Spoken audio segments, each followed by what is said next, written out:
अगर आपको भी सुबह उठने के बाद थकान और आलस फील होता है, काम करने का मन नहीं होता है, एक के बाद एक काम पेंडिंग होते चला जाता है, तो आज का ये वीडियो पूरी देखिएगा और अगर पसंद आए तो लाइक और सब्सक्राइब जरूर कीजिएगा। हेलो एवरीवन, नमस्ते and welcome back to Just simplify.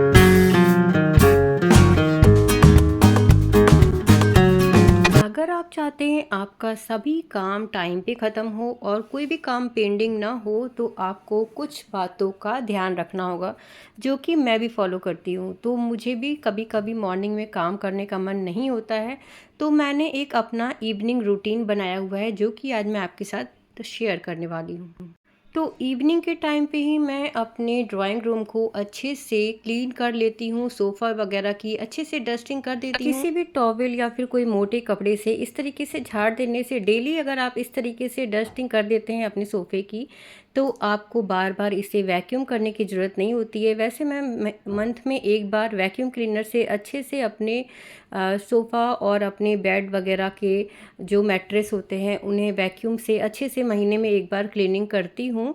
तो इसके बाद देखिए, मैंने कुशन मॉर्निंग में ही धो दिया था, कुशन कवर, तो उसे भी मैंने लगा दिया है। और उसके बाद देखिए, अपने ड्राइंग रूम को अगर आप अच्छे से सेट कर लेते हैं रात के ही टाइम में, तो आपका आधा काम कंप्लीट हो जाता है। और इस तरीके से आपका जो घर है वो ऑलवेज़ गेस्ट रेडी बना रहता है। कभी भी आपके घर में गेस्ट आएंगे तो आपको कोई भी एम्बैरेस फील नहीं होगा, क्योंकि आपका जो ड्राइंग रूम है वो साफ़ सुथरा दिखेगा। क्योंकि जब भी गेस्ट आते हैं तो हम सबसे पहले तो उन्हें ड्राइंग रूम में ही बैठाते हैं। तो ड्राइंग रूम हमेशा आप कोशिश करें कि नीट एंड क्लीन बना रहे। ये करने के बाद मैं आ जाती हूँ अपने किचन में, और किचन में जब मैं आफ्टरनून में किचन से जाती हूँ तो उस समय मैं अच्छे से क्लीन करके जाती हूँ किचन को। लेकिन फिर भी मैं जब इवनिंग में किचन में आती हूँ तो एक बार अपने किचन को साफ़ ज़रूर कर लेती हूँ। गीले कपड़े से काउंटर टॉप और गैस स्टोव को अच्छे से क्लीन कर देती हूँ, साफ़ कर देती हूँ। उसके बाद मैं कुकिंग वगैरह स्टार्ट करती हूँ।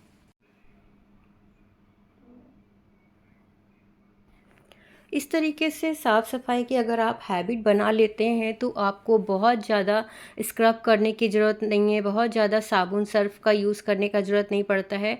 ऐसे ही सिर्फ गीले कपड़े से ही पोंछ देने से आपका जो किचन है वो साफ़ रहता है और आपको कम मेहनत में ज़्यादा सफाई मिल जाती है। तो इस तरीके से इन सभी नियम को आपको फॉलो करना है, रूटीन को। इससे आपका घर हमेशा नीट एंड क्लीन बना रहेगा। अगर हम सोचते हैं कि आज नहीं करेंगे, कल नहीं करेंगे, तो ऐसा करने से काम पेंडिंग होता चला जाता है, गंदगी जमा होती चली जाती है और आपको फिर जाके बाद में काफ़ी मेहनत करनी पड़ जाती है। तो ऐसा बिल्कुल भी ना करें, सभी चीज़ों का एक प्रॉपर रूटीन बनाएं। अब देखिए, जैसे ये स्पून, जो नाइफ़ वगैरह होते हैं, पिलर वगैरह होते हैं, ये भी गंदे हो जाते हैं टाइम टाइम पे।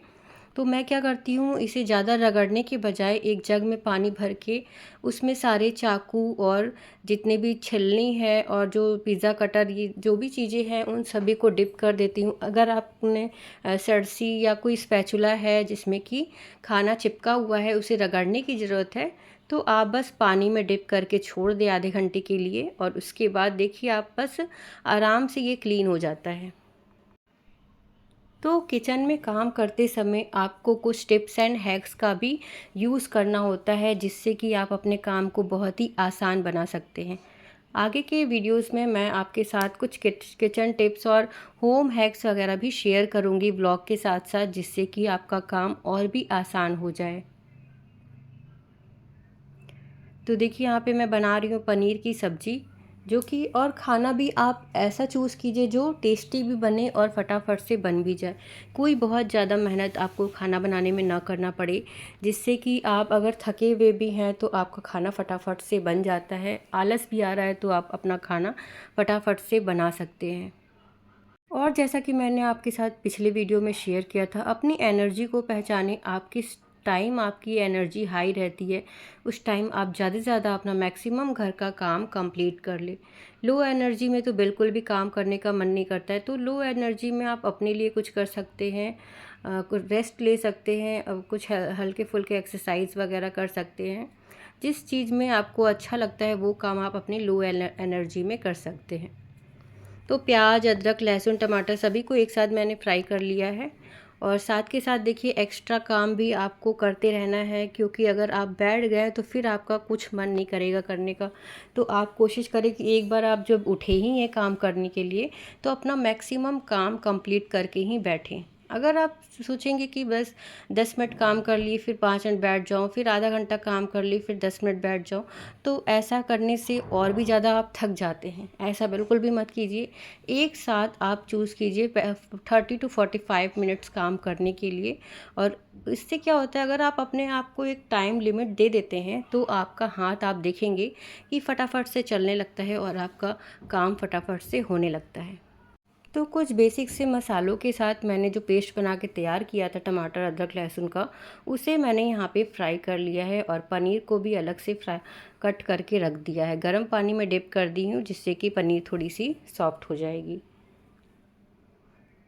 क्योंकि हम फ्रीज़र में पनीर को रखते हैं तो ये हार्ड हो जाता है, तो इसे गर्म पानी में आप रखेंगे तो ये बहुत ही ईज़िली कट जाएगा। तो देखिए आपको अपना मैक्सिमम जो काम है, जैसा कि मैं कह रही थी, आपको अपना मैक्सिमम काम इवनिंग में ही ख़त्म करना है। अब मान लीजिए आपको सुबह में कोई सब्ज़ी बनानी है तो आप उस सब्ज़ी को छील ले, अच्छे से वॉश कर ले, उसके बाद एक डब्बे में बंद करके फ्रिज में रख दें। इससे आप मॉर्निंग में सब्जियों के काटने के झंझट से बच जाएंगी। मैं क्या करती हूँ, लहसुन वगैरह को फुला करके 1 घंटे पानी में फुला करके अच्छे से छील करके उसे एयर टाइट कंटेनर में रख करके फ्रिज में स्टोर करती हूँ, जिससे कि मेरा लहसुन छिलने का भी काम बहुत ही आसान हो जाता है।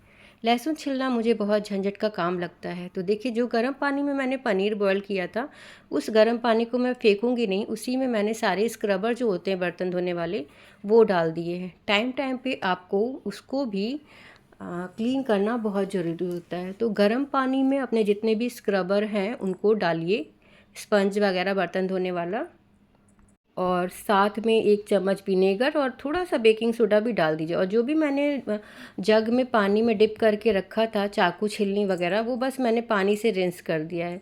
साबुन भी नहीं लगाना पड़ा है क्योंकि बहुत ही ईजिली वो फूल के साफ़ हो गया था।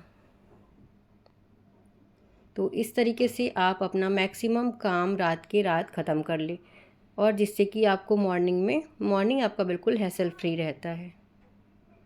तो पनीर के साथ मैं थोड़ा कस्टर्ड भी बनाऊंगी, तो थोड़ा सा दूध मैंने ठंडा लिया है और बाकी के थोड़े से दूध को मैंने बॉईल कर लिया है। ठंडे दूध में मैं कस्टर्ड को घोल दूंगी और साथ में कुछ फ्रूट्स और कुछ नट्स तैयार कर लूँगी कटिंग करके।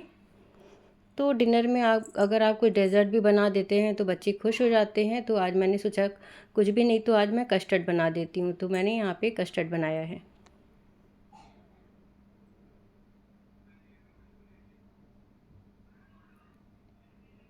और देखिए यहाँ पे क्लिप लगा के रख दूँगी जिससे कि ये ख़राब नहीं होगा, और इसे हमेशा मैं फ्रीज़र में ही स्टोर करके रखती हूँ। अच्छे से घोल लेंगे जिससे कि कोई भी लम्प्स ना रहे। जब दूध अच्छे से बॉयल हो जाएगा थोड़ा थोड़ा करके हम इसे डालेंगे इसमें। और यहाँ देखिए हमारी सब्ज़ी भी बनके तैयार हो गई है। फ्रूट्स भी मैंने निकाल लिए हैं कटिंग करने के लिए। सेब, अनार, केला, जो भी फ्रूट्स आपके पास है, खजूर, अखरोट, किशमिश या फिर काजू, जो भी चीज़ आप डालना चाहें डाल सकते हैं।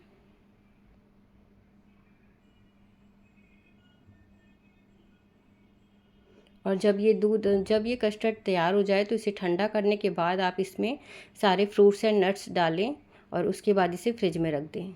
2 से 3 चम्मच चीनी भी आप इसमें ऐड कीजिएगा, इससे अच्छी मिठास इसमें आ जाती है। कभी मैं खीर, कभी सेवई, ऐसे कुछ कुछ हलवा, ये सब चीज़ें मैं बनाती रहती हूँ मीठे में, जिससे कि खाना और भी ज़्यादा अच्छा लगने लगता है। तो देखिए सारे फ्रूट्स मैंने कट करके यहाँ रख लिए हैं। डस्टिंग का काम भी अगर आप इवनिंग में ही कर लेते हैं तो मॉर्निंग में कोई भी ज़्यादा झंझट नहीं करनी पड़ती है। मेरे पास तो मॉर्निंग में काफ़ी समय रहता है क्योंकि मैं इवनिंग के टाइम ही ज़्यादा काम करती हूँ, ज़्यादा एक्टिव होती हूँ। मेरा जो एनर्जी लेवल है वो इवनिंग के टाइम में हाई रहता है, तो इसलिए मैं इवनिंग के टाइम में अपना मैक्सिमम काम ख़त्म करने की कोशिश करती हूँ। और बच्चों के साथ भी हमें टाइम देना बहुत ज़रूरी है। अगर सुबह से आप लगे लगे थक जाएंगे तो शाम में बच्चों को भी टाइम नहीं दे पाएंगे। तो ऐसे में आपको फटाफट से आपको एक्टिव रहने के लिए आपको अपना इवनिंग में ही काम ज़्यादा से ज़्यादा ख़त्म कर लेना चाहिए। तो यहाँ पे मैं रोटियाँ बना रही हूँ। रोटियाँ ही मेरे घर में सबको ज़्यादा पसंद है, इसलिए मैं रोटी बना रही थी। मेरे घर में सभी डिनर बहुत जल्दी कर लेते हैं, तो मुझे टाइम मिल जाता है मॉर्निंग प्रिपरेशन का भी। तो मैं सोच लेती हूँ, रात को ही डिसाइड कर लेती हूँ कि नेक्स्ट डे मुझे क्या बनाना है, बच्चों को लंच में क्या देना है, हस्बैंड को क्या देना है और मुझे डिनर तक में क्या बनाना है, उसके अकॉर्डिंग मैं सारी तैयारियाँ भी कर लेती हूँ। अब जैसे नेक्स्ट मॉर्निंग मुझे बनाना था इडली सांभर ब्रेकफास्ट में, तो मैं यहाँ पे इडली के लिए जो घोल होता है वो तैयार कर दूँगी, वो भिगोने रख दूँगी। और मॉर्निंग में देखिए कितना अच्छा ये फ्लफ़ी सा बन के तैयार हुआ है। और मॉर्निंग में मैंने बनाया था इडली सांभर ब्रेकफास्ट में। तो इसी तरीके से आप एक दिन पहले अगर डिसाइड कर लेते हैं, तो आपके पास ये भी ऑप्शन होता है कि क्या चीज़ें फुलानी हैं और क्या चीज़ें घटी हैं जो मंगानी हैं। नाइट को ही मैं कपड़े धो के टांग देती हूँ, जिससे मॉर्निंग में मुझे इसे टांगना नहीं पड़ता है। और ये जैसी धूप निकलता है, ये 1 घंटे के अंदर सारे कपड़े सूख जाते हैं और दिन भर मेरे कपड़े बालकनी में टंगे नहीं रहते हैं, और न ही वॉशिंग मशीन का आवाज़ दिन भर मेरे घर में गूंजता रहता है, क्योंकि मैं डिनर के बाद एक लॉट मशीन लगा देती हूँ और उसके बाद सब कपड़े वहाँ पे मैं रस्सी पे टांग देती हूँ। और मॉर्निंग में 1 घंटा धूप ज़रूर लगाती हूँ, क्योंकि धूप लगना भी कपड़े में बहुत ज़रूरी है। व्लॉग पसंद आए तो लाइक ज़रूर कीजिएगा।